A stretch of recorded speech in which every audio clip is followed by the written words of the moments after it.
Hello, everybody. Welcome to the Albright. We're so glad to have you for one of our workshops with one of our Frerichs annual professors, Dr. Stephen Fine. Dr. Fine is the Churgin Professor of Jewish History and the founding director of the Yeshiva University Center for Israel Studies. A cultural historian, Fine specializes in Jewish history in the Greco-Roman period. His work focuses mainly upon the literature of ancient Judaism, art, and archaeology, and the ways that modern scholars have interpreted Jewish antiquity. His talk today is entitled A Carousel of Color, Polychromy of Jewish Visual Culture in Roman Antiquity. Let's give him a warm welcome. Thank you.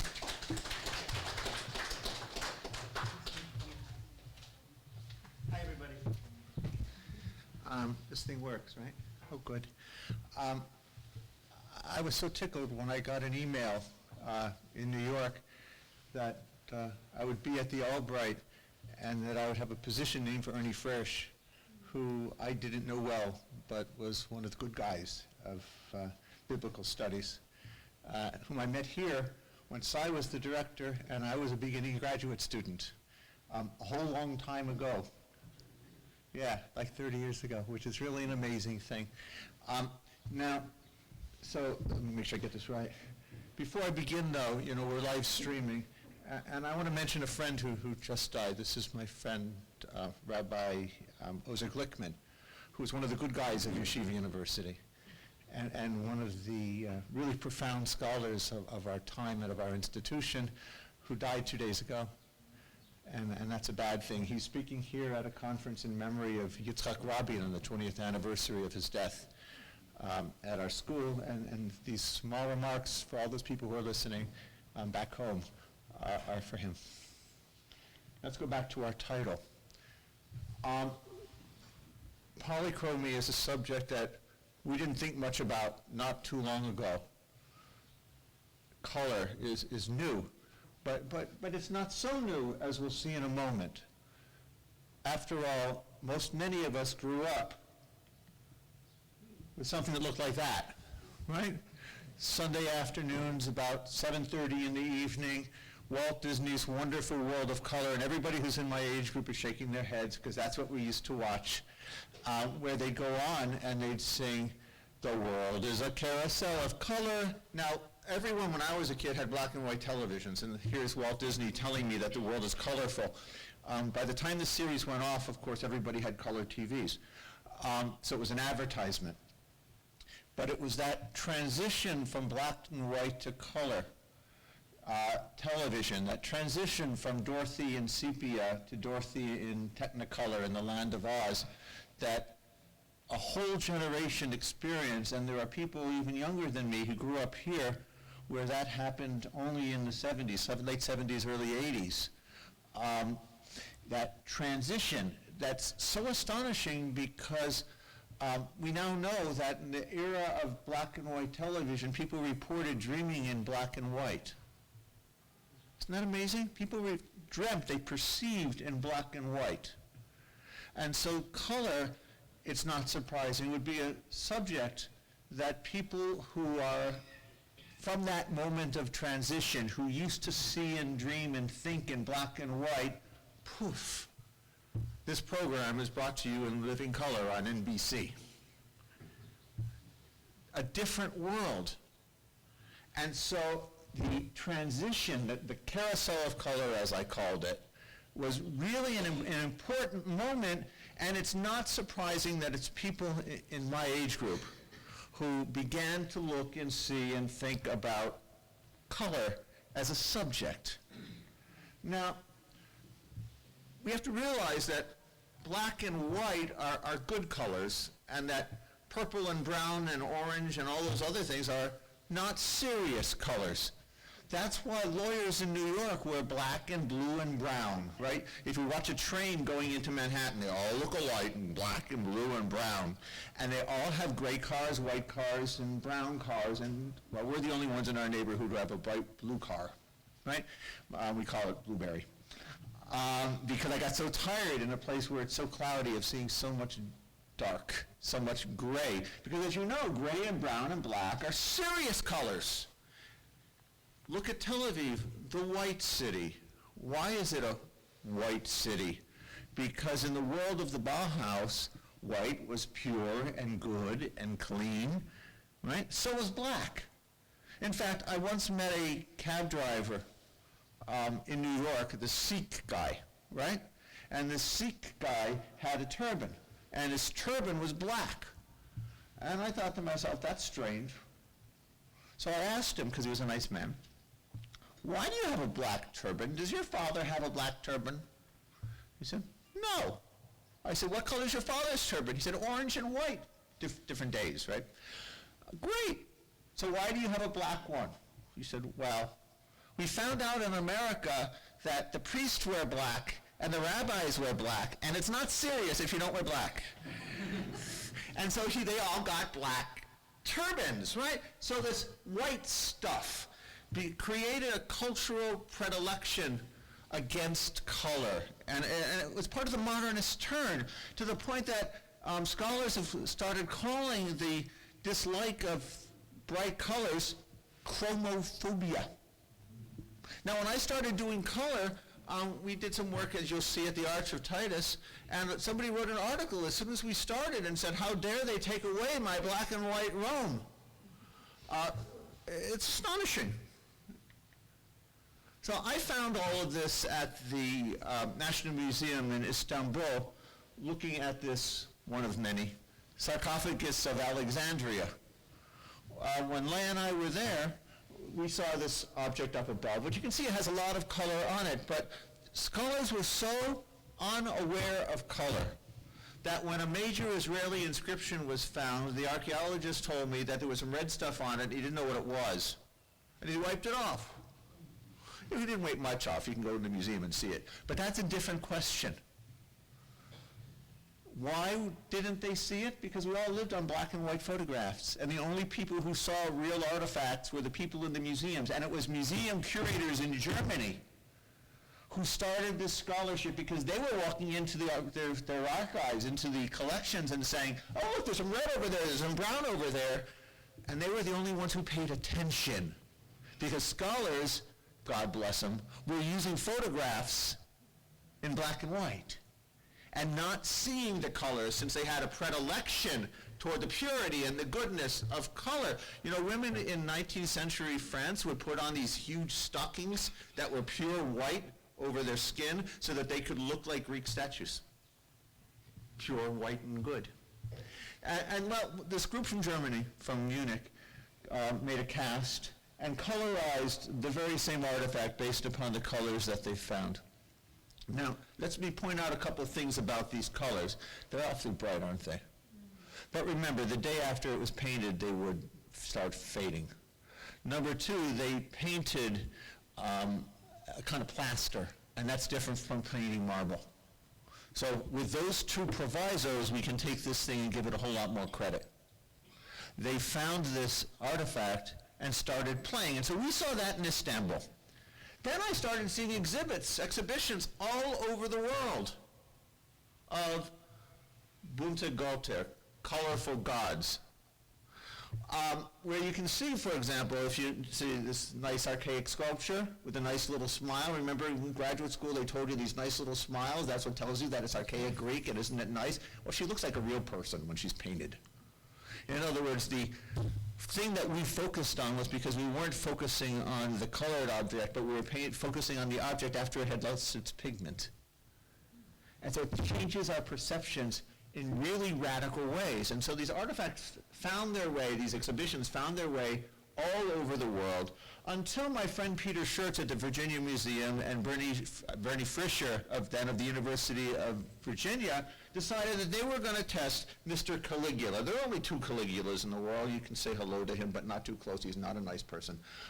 You can see Mr. Caligula at the Virginia Museum, and they decided they were going to test for color. And what did they do? They found a little bit of color, about this much, on his back by scanning, okay? Which led to, voila, Caligula on the other side with his beautiful purple tunic.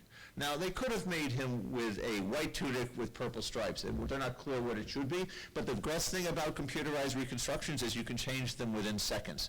But while I was at the conference related to Mr. Caligula, I wrote about Philo and Josephus and all those people and how they responded to him.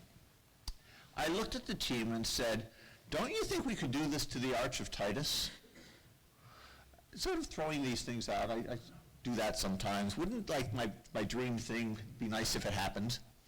And they looked at me and said, well, maybe. And it turned out that people in Italy at just the right moment found that interesting too. And so 2 months later, in 2012, in the summer, we found ourselves at the Arch of Titus looking for color on the menorah panel. Now, this is the Arch of Titus. That's my university flag, just in case you missed it.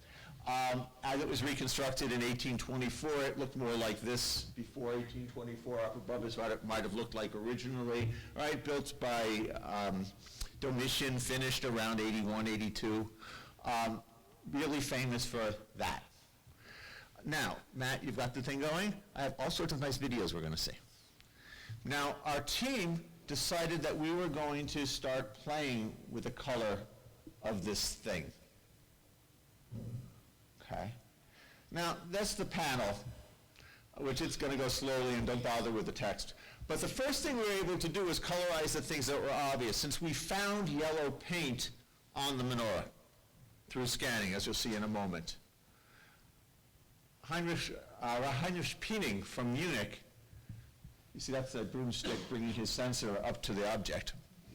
Heinrich Piening was able to use UV-VIS absorption spectrometry to find little tiny dabs of yellow. Now, we found so little yellow that I'm still astonished that for 6 dumb little spots of yellow, we made the New York Times and every major newspaper, because this idea of color on an object that we actually care about was striking to people. And so we were able to do that with relative ease. Okay? We also did a 3D scan of the entire artifact, which meant that in our second phase, we could begin to add some other colors, standard Roman coloration that you'd find on the standard Roman palette of the moment. We didn't go too far with it. We didn't really think very much. We'll go through some of the details later. But over time, we realized that with our 3D scan, we could go a little further than we thought and fix some of the things that were just plain lost. So you see this fellow? He's like the only head in the neighborhood, right? We were able to create all the others. We even wrote on the signs, based upon Josephus' descriptions of what might be on the sign. Yes, there's a misspelling on it. The great thing about computers is you can fix everything. Because between us and the techies, all sorts of things happen. For example, let me go through it. Over the centuries, of course, the original heads broke off, but one of them was preserved. And so we simply cloned him. Now, what we didn't do is give each one individualized facial expressions. We kept them all the same. This is like Clone Wars. They're all the same thing. Why? Because we didn't want anyone to think we took ourselves too seriously at this. That was one of the important points, because everything you are seeing and will see was, in fact, a game. We know it was yellow because we got the color. Everything else is standard Roman stuff. Now, someone's going to ask, why didn't you go back and do the rest? Because we didn't get a permit. Does that sound familiar? And so when we didn't get the permit, we decided we were going to start to play. Now, the nice thing is we were able to reconstruct the table of the showbread with relative ease. The slide was up before, and found these 2 cups on top. Now we can stop that one. And it can go away. Perfect. So for those who wanted the technical information, this is Pini and his wife Rose explaining how to do the color scanning.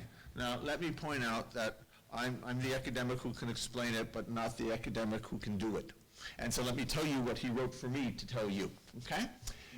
UV-VIS spectrometry, ultraviolet visual, is a scientific technique that produces a white light across the specimen at opposing angles of 0 and 45 degrees for a period of 50 milliseconds, whereupon some of the white light is absorbed and some is reflected. The reflected light is detected and split by a spectrometer. This in turn produces a unique wavelength for the dye pigment lurking below the surface. The wavelength can later, back in the lab, be run against computer library of known dye pigments until a matching wavelength is obtained. The amazing thing is that nothing gets touched. That's the key. Museums love that. Next, please. Oh, I have it, yeah. Yeah. So that's the yellow, that's every place they checked. The yellow is everything they found, which for those people who care about the menorah itself, which is not the subject for today, the base and the branches are exactly the same yellow, which may do with a furculum or not a furculum, but that's a different question. I wrote about that in my menorah book. And here you see the schmutz on the side. That's the yellow that we discovered. Now, the 3D scan provided all sorts of information. And so you can see, for example, the cup on top. One of the interesting things about this cup, by the way, is that the only text that describes cups on top of the menorah is the Mishnah. It doesn't appear in Josephus, nowhere on top of the table, nowhere else. And we have two of them, just as the Mishnah says there should be, which shows that that 3rd century text often has information that's really valuable. What else shall I point out? The signs up above. Somebody asked about the tablata. No, these are not, for those who are not ancient people. TV cameras, right? Let's go on the next one. Oh, yeah, that's me again. All right. So look, this is the color that we came up with. Why did we use this particular red? Because it was the in-between from the blue and the red and the purple. That's the only reason. Why did we use this shade of blue? Because we took it right off of painted Roman stone. Why did we use that shade of brown on the signs, on the tablata? Because it had to be bronze, but it couldn't be a yellow like the menorah or it wouldn't show up right. Right? Very simple decisions that are decisions. That's the important part. In other words, we do not claim that we got this right. We just know that there's a whole lot more wrong than we are. We are able to fix some of the arms, connect it. There was a little bump right here, so we connected the plant here. It's based on parallels, similar here. Now, there are really only 3 characters, 1, 2, 3, 1, 2, 3. And they just repeat them over and over again. One of the things we were able to find out was that this guy and this guy have different weights. This one's fatter, right? Because these were actual people. We just don't know, except we kept the heads all the same. Okay? The wreaths really do have the berries in them. What else shall I point out? Oh, the table. We put a brown base because that's the carrying piece and put the table in gold. But look how nicely the cups came out. Right? Similarly, the colors on the temporary arch that was set up in Rome in 70, we took them right off of other Flavian buildings that were scanned on the Palatine. And so everything has an explanation, but remember, the day after this was finished, it began to fade. Now, in New York, I have to say I'm from California, and if I painted a door red, it would be pink by the end of the summer, but here I don't have to explain that, right? In other words, this is the day after it was painted, and it's another thing. It's not very painterly the way we did it, because there were good painters who did this. We are not good painters, nor do we want to be. Right? Because this is an experiment, this is a way of looking at the object.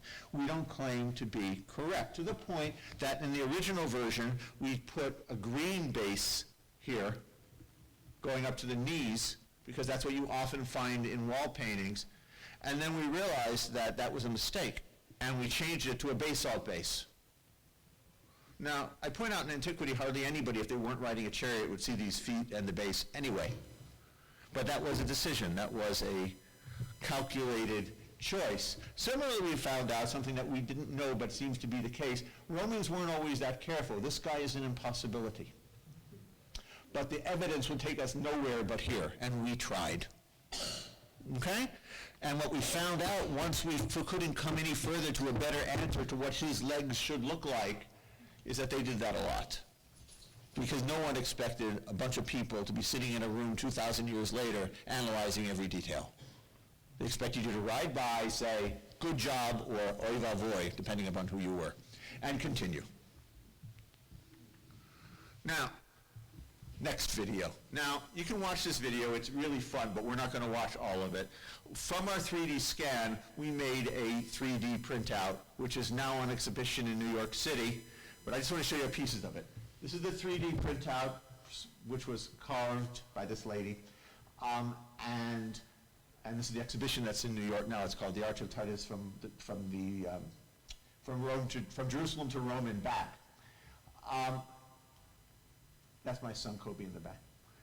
Now, what I really want to show you, though, is the next sequence about to come, and we're going to show it twice, okay?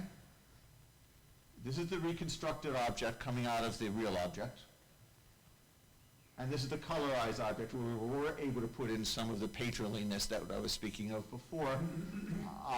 Can we do that again, just that last piece? Like 150,000 people have watched this. It's amazing. There it transforms. And then it transforms again. Right before your eyes, without special glasses, anything else. Donald Sanders and his team did an amazing job. That's it for the videos. Now, having said that, all right, color is a new thing. But in dealing with Jews, anything having to do with art turns into a problem. Because some nice Protestants decided in the 19th century that Jews really weren't like Catholics with all their idols. They were really like us. And since we do non-visual imagery in our churches, ancient Israel didn't do visual imagery either. Okay? That metastasized into Jews don't do art because they are genetically incapable of it. Okay? It was a metathesis. It metastasized further in the 1980s into, oh, Jews do art because we found all those synagogues, only rabbis don't. But it's a metathesis of a misperception into a misperception into a misperception. So this is the Jewish Encyclopedia of 1901, not an anti-Semitic document.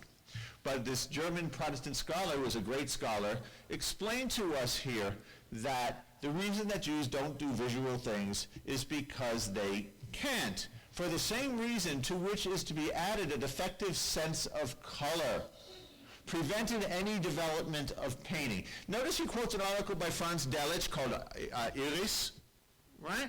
Now, if you go to that article by Franz Delitzsch, he says exactly the opposite.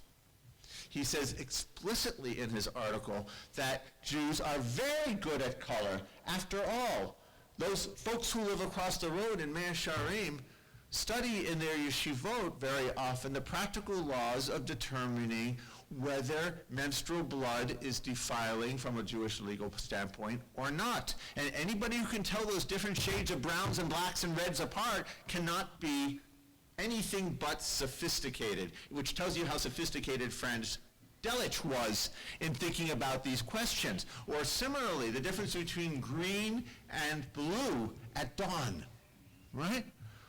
These are serious questions, and Delitzsch says, of course they were very good at these questions, being a good philo-Semitic Protestant scholar. But Benziger read him absolutely the opposite. Read him into his anti-Semitic conceit, okay? So if regular people don't do color very much, and in Greeks it's even a sign of piety, right, to not do color. And if you go to the Met today and walk through the galleries, you'll see all these non-colored sculptures from the 5th century, 4th century, 3rd century BCE, and then from the 18th and 19th century in the other hallway, right? All this neoclassical stuff, all this brilliant and pure white. If that's not the way case for everybody, for Jews, it's even more. Okay? And so I started this project that I'm now calling Colorful Rabbis. Okay? Colorful Rabbis, Polychromy and Judaism in Roman Antiquity. Roman Antiquity is my phrase, I made it up. It includes the Roman period that is imperial and the Roman period that is Byzantine, right? In other words, Rome and New Rome. It's a nice way around a lot of problems, right?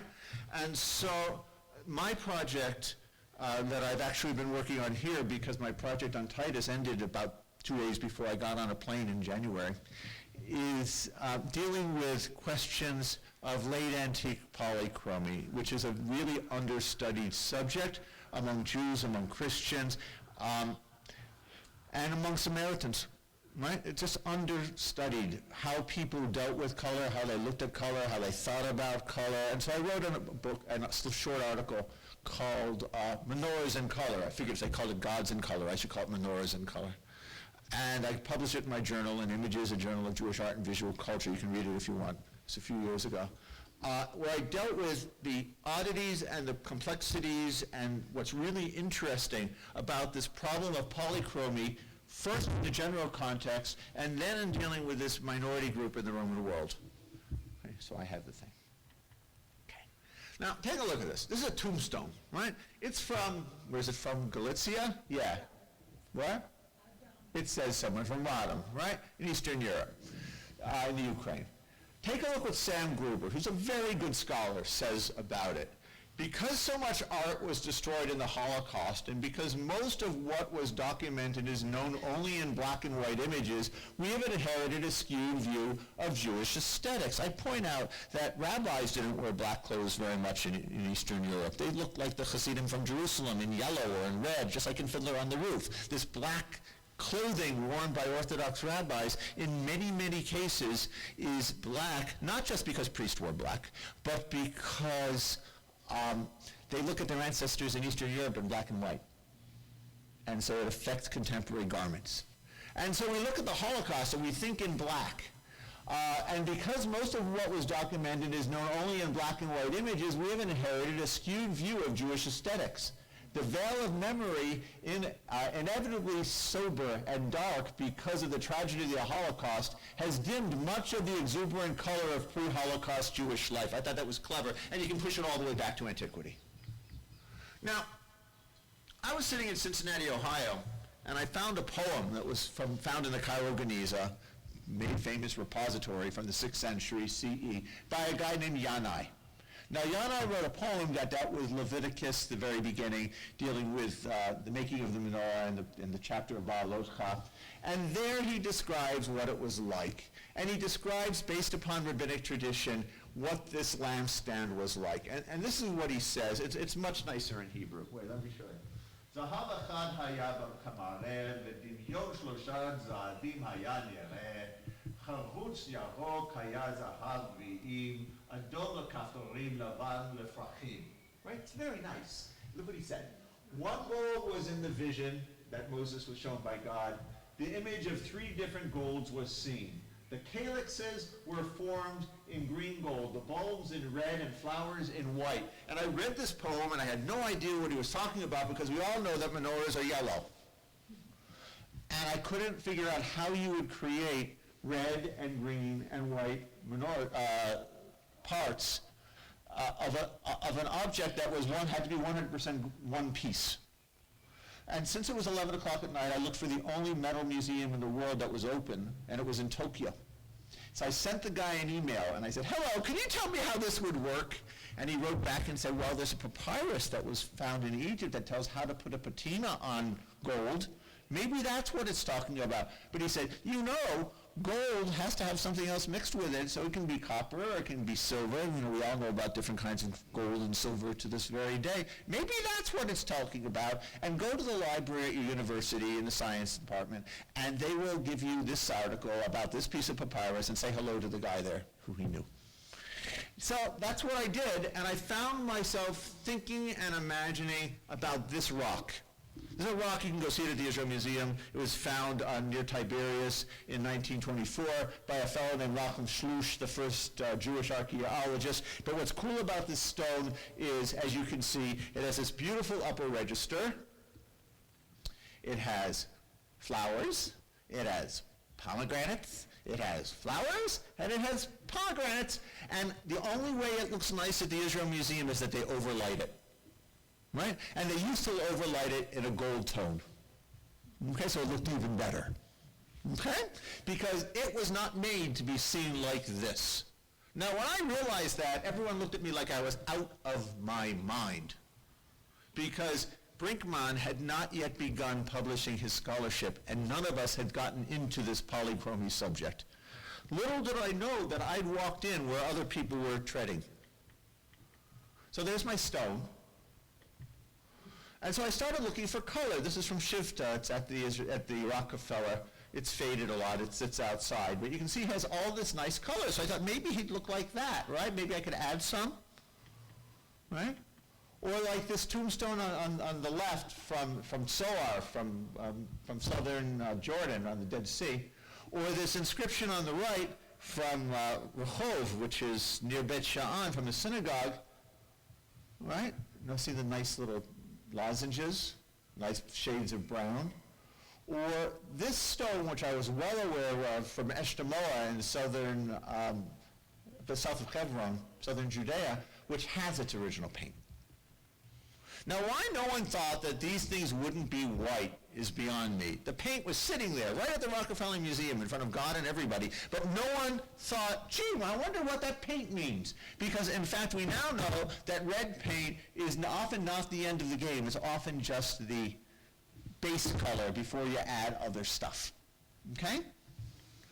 So, what do? I took this floor, which is from Beit Shan. It's probably a Samaritan synagogue, which has all sorts of color. You see the color, the reds with the white flowers, the greens, right? The vines, a little bit of red. Very nice, lots of color. And started with crayons. I got a box of crayons and printed out the menorah, and when I published it, I called them jottings or something, 1 through 6.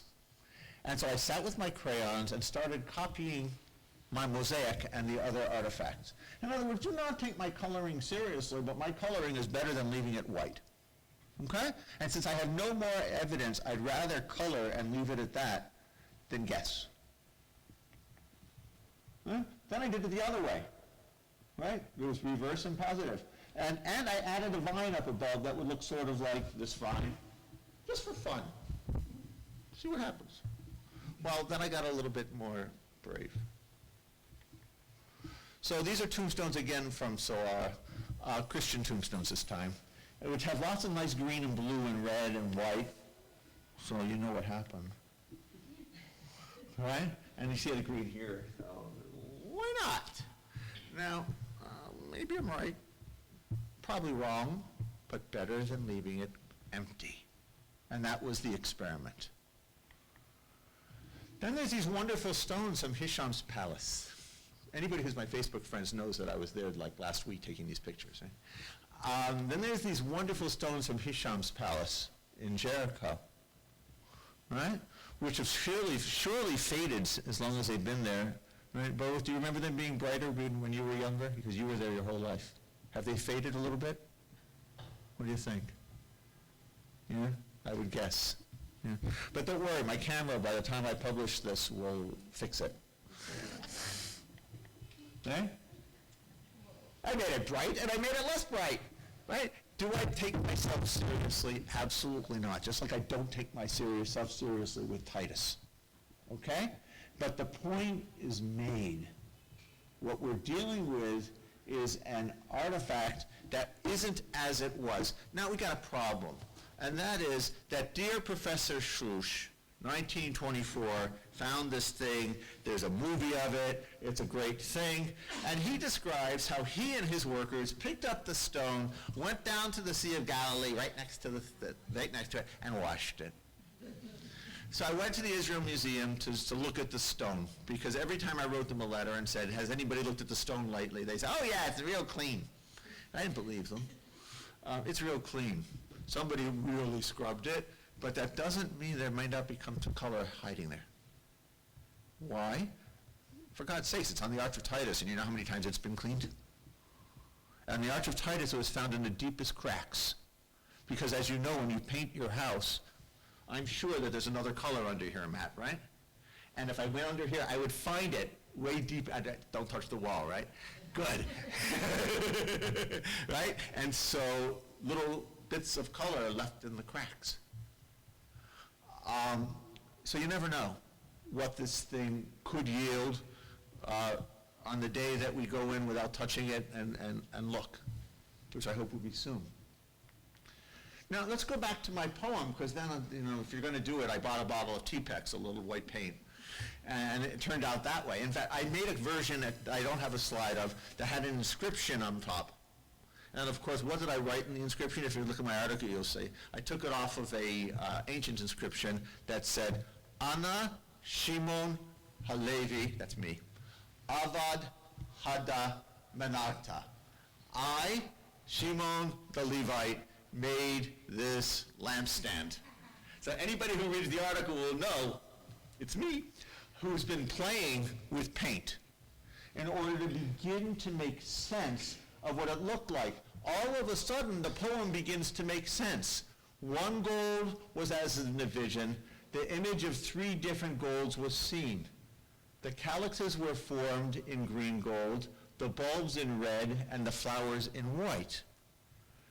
Now, anybody who's walked through the old city knows that occasionally Christians paint those stone carvings above the doors of the Christian quarter.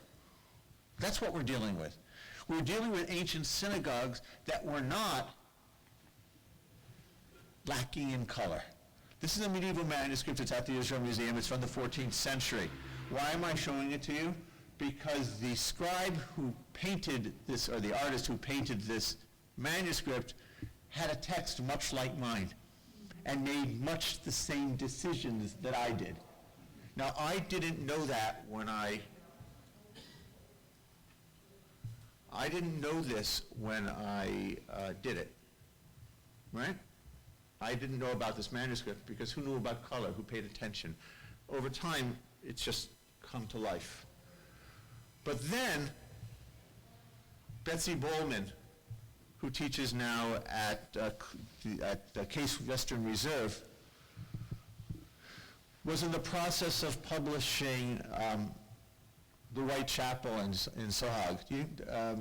Anybody go to Sohag recently? That's where I want to go in Egypt. Some people go to the pyramids. I want to go to Sohag and see this church where she removed a layer of white paint from the artifact and found this. Now, can you imagine taking the color, whether it be the seriation on the columns or whether it be the various patterning that you see, and applying it to that? Right? Notice the same seriation on the column of the synagogue at Al-Qanatir in the Golan, which, as you may know, was reconstructed like an erector set. If you haven't been there, it's an astonishing thing to see. Piece by piece, the excavators numbered the stones and did a Humpty Dumpty and put it all together again. Can you imagine the implications of this for this when the stone itself already has eagles and seriation on the side, on each column, and animals going up these square columns, and on and on and on a wall that was painted. That the archaeologists have told me. I was in touch with Chaim Ben David. He said, yeah, they found some plaster on the walls that was painted. I don't know what paint they used yet, but they found some wonderful paint, for example, at Rehov that was published by Chagai Miskav just recently. There was a lot of color in these places. They were not white, they were not gray, they were not dark, and they were not stark, and they were gaudy, and they were awful, and they looked like, whether it be a mission outside of Tucson, for anybody who's been to the Tucson mission, it's been beautifully restored, or a temple in India, right? There was nothing overpowering about this space. It was completely overpowering. And when the poet would go in and recite his lyrical phrases in full voice, we talked about this last time, right? Without any sound pollution. It must have been amazing.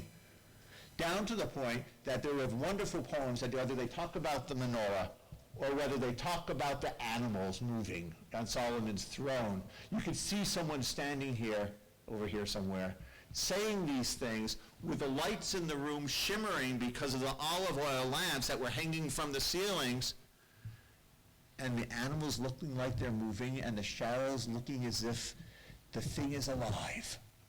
And that's what we're dealing with, and that's the advantage of this color research for reimagining these spaces. But it's more, because in dealing with it in terms of Judaism, we have a whole history of Jews reflecting on the idolatry, the avodah zarah of Roman culture. Think for a moment about, what it would be like to run into Mr. Caligula on the street. Like this, he looks like a white shadow. But like this, he's actually looking at you. And we know from scholars of computer studies that there's this thing called an uncanny valley. The uncanny valley works like this. If a robot looks like a cute little stuffed animal, it's a cute little robot, it's a cute little stuffed animal. But when that robot looks completely human, but lacking something, we are conditioned to be terrified. Okay, so for example, if it looked like me standing here but with green eyes, bright green eyes, right? We are conditioned to be terrified, and it's been studied as a phenomenon. While him standing on a street corner, particularly in a place where the lights are moving, would give a sense of a living creature. And if you want to terrorize a native population, that's a pretty good way to do it. And so there's lots of places where we can deal with questions of polychromy, creating larger historical frameworks and answering larger historical questions like, why do these people, whether it be rabbis or Tertullian, hate those things so much? That doesn't change one page of how we study, for example, the Talmudic tractate of avodah zarah or Tertullian study of idols. But it does show us what in the world he's looking at and what he's thinking about, and it's really hard to read a guy's book if you don't know what his world is like. So, what have I tried to do in the last little while? What I've tried to do is give a sense of my path into color and a whole generation's path into color. It was a moment of transition that a whole group of people in their 50s and early 60s caught, because they themselves as little kids were brought into an age of transition, an age when color became central and black and white was banished. We don't dream in black and white anymore, and we no longer dream of Rome in black and white. The notion of white as purity is no longer the same measure as it was before. Or black as purity, choose one, right? The wonderful world of color, right? The carousel of color that I began with humanizes the text. Now, what do I do for a living? I'm the guy who studied art history just about as much as he studied Talmud, and Talmud just about as much as he studied art history. What I do is study people in space. It's very hard to study people in space, to understand in an anthropocentered way a text or an artifact if you can't see what they can see. And thanks to this newest technological development and thanks to this new and budding field, I come just a little bit closer. So that's it. Thanks. Take a light, Tinkerbell.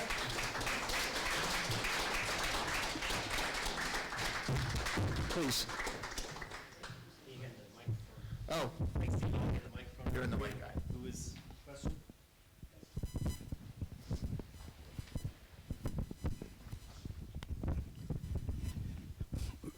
When you say that you check all...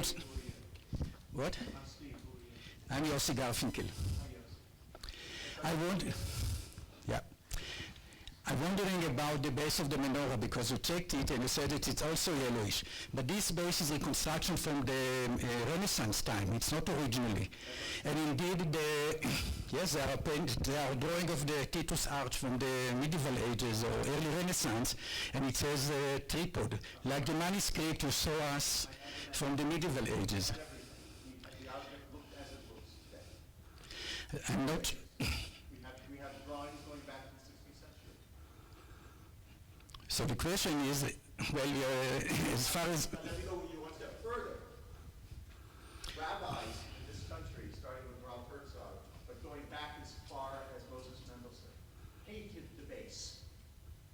Okay? Because it doesn't fit with the three legs that you would expect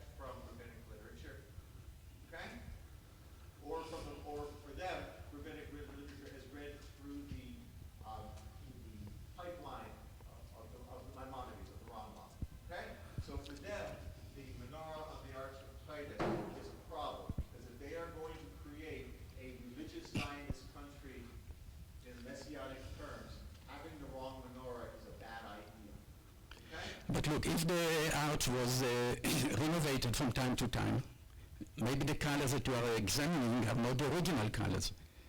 They can be from a much later period.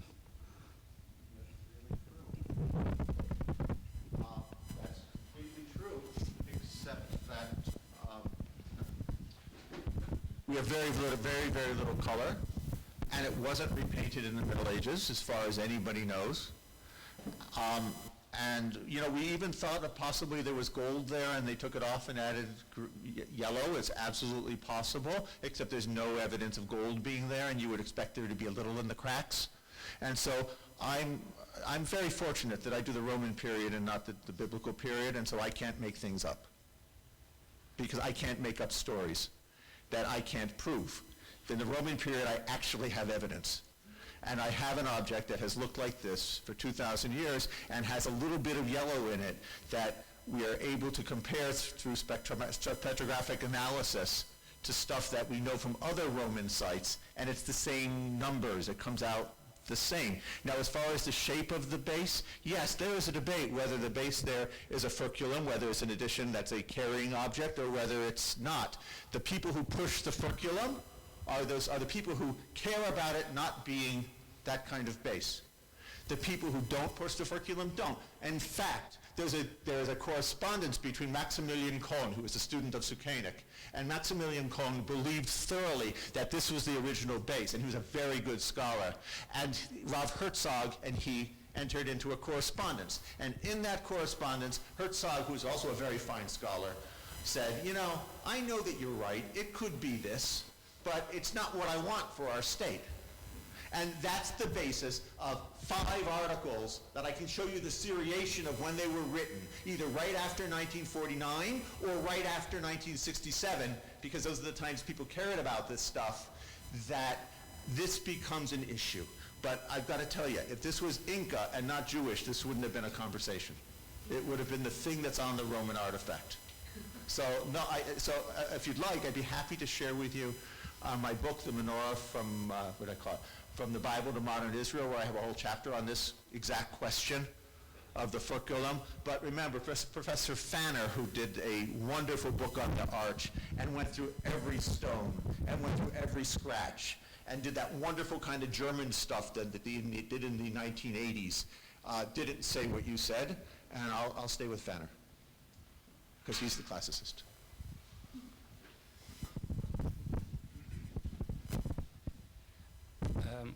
I have just a small remark and a question. It reminded me you have this in German art history. Who are you? I'm David Kurtai. Oh, hi, David. Kurtai. In the around 1800s, I think, you had this discussion about color on classical statues, where one side thought, well, these colors are there, but clearly these are the barbarians who came later and couldn't handle the whiteness. But my yeah, exactly. But my question is actually about purity. And I had to think of the Bauhaus purity of white, which at least in architecture in the 50s, 60s, is suddenly seen as impure because it hides the concrete. Like the material is the pure. It's not the color, but the material. And I was wondering whether the purity of the material being covered also plays a role in these discussions about Jewish That's such a color. good question. First of all, there is no... Rabbis don't care about stone that's being painted. They care about stone that's being polluted or not polluted. They care about people being pure and or defiled, but they don't care about paint on rocks. Okay, that's number one. So the purity language is our language. It's not their language. Okay, it's our romantic period language. Okay, so that's number one.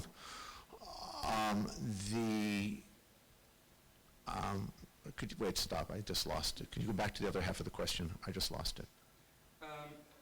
So I think there has been at least... Oh, yes, I've got it. Purity of material, not the purity of the color. Sure, but the purity of the material and the purity of the color come together there. There's a wonderful crater at the Amphora, at the Metropolitan Museum of Art, that's south of Puglia, right, it's Apulian, so South Italian. And it shows a statue of Hercules being painted. and so Hercules is looking down at the painter. It's really cool. You can look at it on the website. And if you want, I wrote an article in Mechkarei David, in English and in Hebrew, that has that picture. And it's on my academia site. But the painting marble leads to a much more luxurious product than doing it on plaster. That's part of Brinkman's problem with his color and the complaints about his color. Okay? So what you paint leads to whatever process and final result. And so painting good marble leads to bright coloration and a luxuriant coloration. And that was important for Romans. So it's really hard for us to figure out why they would paint that wonderful stone. Right? But for them it was a material, and they didn't have any ideological relationship to it, except that it was expensive. Please. Hi. Take the mic. Yeah, once you have the mic for online. But do say your name. Hi, Stephen. I'm David Muslin. Oh, hi, David. Hi. You mentioned that when you were doing that study of the paint with the large pole, that there is a database of the different colors. How large is that database, and how do these colors compare with other colors that are in that? It's huge, and it's kept in Copenhagen at the Nykoper. And it's shared by all the scholars who deal with this. I'm happily the contractor rather than the contractee when it comes to this. That seems like it might change soon, but right now I'm the contractor. And so I just asked Peening, what does it say? And he said, this is what it says, and I said, thank you. But the Nykoberg has the database of all sorts of colors. So carrying on to that would be, how similar or different are the colors that you found with other Roman colors and other? It's standard mustard yellow. We found nothing unusual. Isn't that good? Well, I mean, we looked at a menorah. Why do we look at a menorah? Because if it didn't turn out yellow, there'd be something wrong. Right? We'd really have to question if we found purple on the menorah, the whole process. But finding the color we wanted with so little effort, and that for me was the moment, right? Now, they thought when we first found it, the archaeologist of the site thought, well, they cleaned this thing once. You know those things that dentists use to clean your teeth, right? They used one of those, which had the wonderful effect of taking all of the iron in the stone and rusting it, right? They weren't happy with that. But they thought maybe what Peening was seeing was actually rust. But what they found was that it was over the stone. He had images that showed it sitting on top of the stone. So it was what he said it was. And so no one's questioned the Romanness of the paint, and there's no other color that was found around there, but we only had 3 days. And we'd really like to go back. That's why it took so long. If you remember, we were there in 2012, we finished in 2017. At a certain point, I said, to hell with this. We can do an awful lot with the small amount of evidence we have, so let's see how far we can get. And if we are wrong, that's great. Let someone else figure it out. Please. Hi, I think they can hear me. Yeah. Jeff Chadwick, BYU. Hi, Jeff. This discussion of the color is remarkable. When I saw your images on the internet a few months ago, and again today, it reminded me that these exact two shades of blue and red, just right to the kind of lightish blue and the rosish red, are found in the pigments on capitals on the Temple Mount, which were kind of dredged up back around 20 years ago. They dug out the Solomon stables to make the Marwani prayer hall, and when the Waqf took this stuff out, they put it on display on the Temple Mount. It was a big mess for a while, but now it's in kind of a nice ordered outdoor museum up there. Just as you come to the Mughrabi Gate, if you go up on the platform, you can see these capitals there.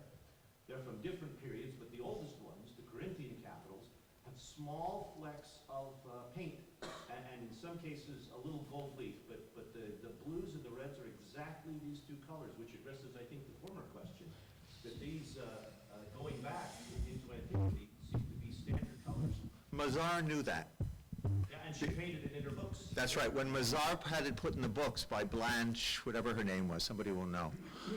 When Mazar had the drawings done, he put blue with sometimes red trim on the pilasters on the outside of the Temple Mount.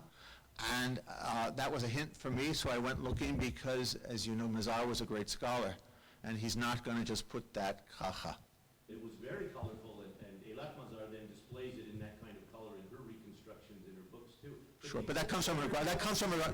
But that came from her grandfather. Yeah, any visitor can go and see these today. The problem. Well, not any visitor, no. Well, anyone don't go up there, but the problem is they're all out in the sunlight, and over the last 10 years, these colors have been fading and fading. Do you have old photos? I have photos from 2006 and 2016. I love you. We're now friends. Okay. Cool. Anybody else? Yep. Hi, Aaron. Hey, Aaron. Aaron lives here. I asked you this question, Yeah. but I just wanted to have you address it to the world. When it comes to the choice about skin color, Oh, yeah. how does that happen? Because We use mine, essentially. No, I'm serious. I'm sort of half playing. I was once on a radio program in Baltimore, and we were looking at the people on the radio weren't, at the Beit Alpha floor, and remember, it's Baltimore. And the guy who was the moderator made a big deal about the fact that Abraham had tan skin in the mosaic. And I said to him, well, yeah, that's what people have in that part of the world. That would make a lot of sense, right? But remember that the floor is dirty and it's photographed and it's lit and it's old, so let's not overplay this. But yeah, in doing the color here, number one, we had to have everybody have the same color, right? Which is wrong. But we were building clones. We weren't building a serious set of images of human beings. So it had to be the same color. So we took the middle Mediterranean color, right? Could we have gone a little bit more brown? Yeah. Could we go a little more yellow? Maybe. But, you know, it's the same with the blues and the yellows and the reds, and only the blues and the reds, but not the yellow, right? The yellow is the right color, and the RGB of all the others is the same as the yellow. And that's how we made it also bright like that. But remember, sitting outside for a few weeks, that would end, and it would get more interesting as it got more dirty. Anybody else? Yeah, Sylvia.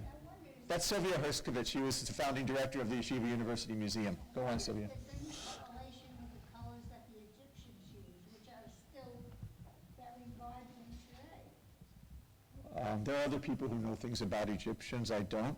But I can tell you that Egyptians in the 1st century, like in fine mummy portraits, would look like these. If you look at the fine mummy portraits and then look at the paintings at Dura-Opals, Moses has the same skin tone as everybody else, and the same haircut, and the same everything else, right? So for 1st century, for sure. The paintings, you know, the hieroglyphic paintings Right. in the tombs. Right. I don't know, but every culture does it a little different. Somebody else may know because this is a learned group. well, it depends on what, I mean, when Aaron just came back from there. right, when they're depicting themselves, there are certain colors that are used, but there's a male-female differentiation. And then when there are stereotypes of others, there also are unique colors that are used that are also stereotypes. But they have a full range of, but they have many colors. Well, I'm thinking about skin pigmentation, but yeah, there's a full range. Absolutely. So I would go a different way because I found colors on Assyrian stuff. I would love to have someone play with the Lachish panel just a little bit because it's so vibrant, but now it's black and white. Finished? Finished. Thanks, Matt. Thank you. for Thanks, Steve. everything, Matt. You're welcome. My name's Matt. This is Matt.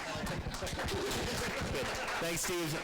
There's still more refreshments in the courtyard, so please feel free to stick around. Thanks.